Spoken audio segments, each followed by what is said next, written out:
You're watching Unprofessional Opinion with your host, Nicholas Santos Aguero. Hello, welcome back. Thank you for clicking this video again. This is the Unprofessional Opinion. I'm your host, Nicholas Santos Aguero, and I'm here to give you my takeaways from last night's game of the Philadelphia Eagles and the Atlanta Falcons.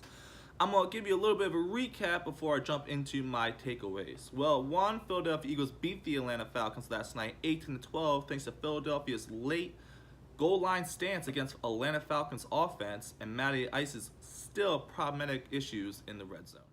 I want to say I'm sorry about this, guys. I forgot to take it out, some editing, but I had an issue with my mic here that you will see in the clip after this. So thank you for much for being patient while you're watching this. I guess I'll just stick to the old-fashioned way. Hello? Can you guys hear me now? Okay, good. Sorry about that. I was having some mic issues with the mic in my suit, but we had to go old-fashioned and got my microphone back. So that's about it for my recap of the game. I'm not here to do a recap. I'm here to give away my takeaways and opinions from last night's game, and I want to jump right into that. My first takeaway from the game is that I know football. I had the Philadelphia Eagles beating the Atlanta Falcons last night. I mean, my score might have been wrong, but not about the score. The scores are always just made up anyway. It's more about who won the game, and if I had that right, and I did. My second takeaway from last night's game, and my biggest takeaway from last night's game, is Matt Ryan showed us who he really is and proved me right in what I've been saying this whole time. He is a good quarterback at best, but mostly a mediocre quarterback. And unless he has the right scenario under him, he's not going to carry the team anyway. All I'm saying is Matt Ryan last night proved to me and proved to everybody else what I've been saying, is that he's a mediocre quarterback and a good quarterback at best. He's a slightly better Alex Smith, to say the least. He's not going to carry a team to the Super Bowl or win the Super Bowl unless it's under the right scenario. Which, if I had a franchise, would that be the kind of quarterback play I want? Or would I want a quarterback? That's one question I want to ask you guys. Would you guys want a quarterback constant success that takes you to the Super Bowl every once in a while? Or would you want a quarterback that has a great year and takes you and wins the Super Bowl and then has some okay to mediocre years at best, and then another great year and wins another Super Bowl like an Eli Manning? Let me know in the comments. Next thing I want to cover in my takeaway, the Atlanta Falcons play calling. It's just horrendous. How do you run the ball only like 17 times? You have Devontae Freeman, who had a decent game and probably would have had a better game if you continued running it. He had 6 carries for 36 yards. I mean, come on. I mean, Coleman didn't have that bad of a game, 9 carries for 21 yards, but still, you gotta give that Eagles defense a fear that you're gonna run it down their throat and not just come one-dimensional pass happy. And why are you forcing the ball to Julio Jones so much? What's the point of drafting Wrigley if you're not even gonna give him a chance to play? Mohamed Sanu had some catches, but still, that play calling and everything was just horrendous last night.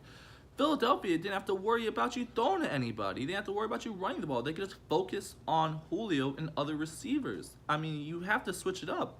Julio had a great end around, which he got like 20 yards. Run some fakes off that. Run the ball. I mean, this has been an issue since the Super Bowl you lost. You just don't run the ball. You have a great running back committee. Your line is good. Use it. I mean, don't get me wrong. Philadelphia is a great D-line, but still, how do you become so pass happy? Like, you see it's not working, and yet you still do it. You gotta switch it up. But it's only the first week of the NFL. I'm sure you guys will fix that.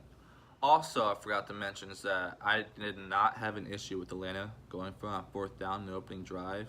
I mean, I know if they kicked a field goal, that late drive that they got stopped at the end of the game wouldn't have mattered because they could have kicked a field goal to tie it.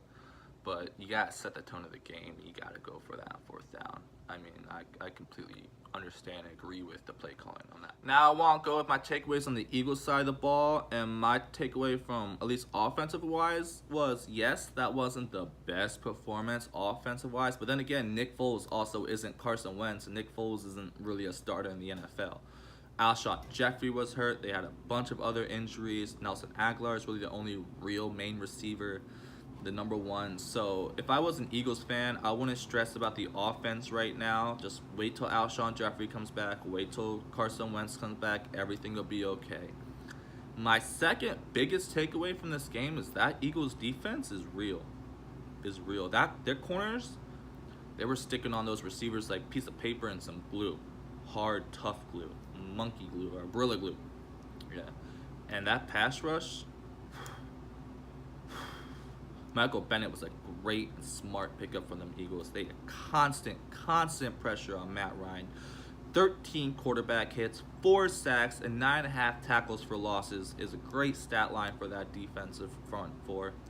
And Chris Long, Michael Bennett, Cox, oh my God, what's that one guy's name? I think it's Bennett too. Oh man, they were just constantly in Matt Ryan's face. Constantly. That Eagles defense is going to be top tier this year. Probably top 5. They're scary, man. They are scary. Once that offense starts clicking, the Eagles are going to be a great team again this year. They're going to be a scary team again this year. I don't know if they're the best team in the league, but they will definitely give Minnesota a run for their money. I mean, or New Orleans. They're scary. Once that offense starts clicking. Jai looked like a good running back last night. Sproles he's old, so. So to recap everything in this video that I was saying is 1, Matt Ryan's a mediocre quarterback at best. It's more like Matty Ice Cold, especially in the red zone. 2, Eagles fans, don't worry, your offense will start to click and get better once Carson Wentz and Alshon Jeffrey gets back. 3, that Eagles defense is going to be amazing. That pass rush is going to be amazing. That front four is going to be amazing. Look at them to really rack up the stacks this year. And 4, this is going to be a great season. Great season of the NFL if it keeps up like that. Last night was a great game. Kept me intense through the whole game. First half was a little boring, yeah, but hey, it's the first week. You gotta expect that. Offenses are gonna be rusty. They're gonna be tired. But I can't wait to see what the rest of this season unfolds. So before I go, I'm going to leave you guys with some fantasy points, like the fantasy standouts from last night's game. I'm going to do this once the regular season really starts, and Sunday I'm going to give more people other than people just from the game. Maybe Thursdays might be a little different, so I might do 2 of these. But Thursday's night standouts was obviously the real winner was Jai. Dude had 2 touchdowns. He had 20.20 fantasy points.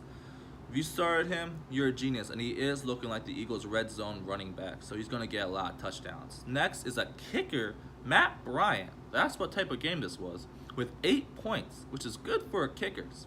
Matt Bryant's still kicking the ball very well at his young age of 43. Then you had Trevor Coleman with 11 points, which is okay for a running back, I guess. Maybe Atlanta Falcons running back, jeez. And that's kind of it for your fantasy standouts. Thank you guys very much for watching this video. If you like what you saw, please comment, subscribe, notification whenever I post up a video. Enjoy the rest of your day. Enjoy football season. I'll see you guys Monday.